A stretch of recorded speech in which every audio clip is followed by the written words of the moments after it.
We'll have you off, no. We do. Taxi!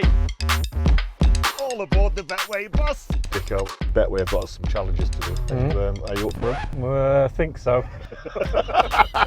First up is, let's prank call a former teammate. Yes. Who are we thinking? It's got to be Nigel.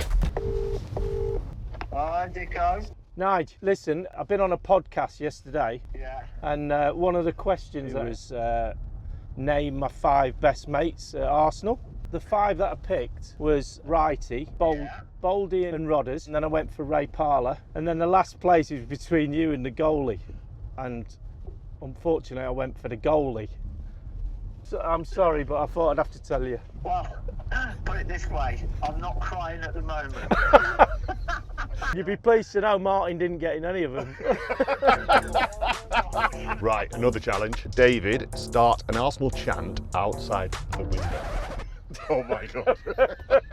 Testing. Jesus Christ.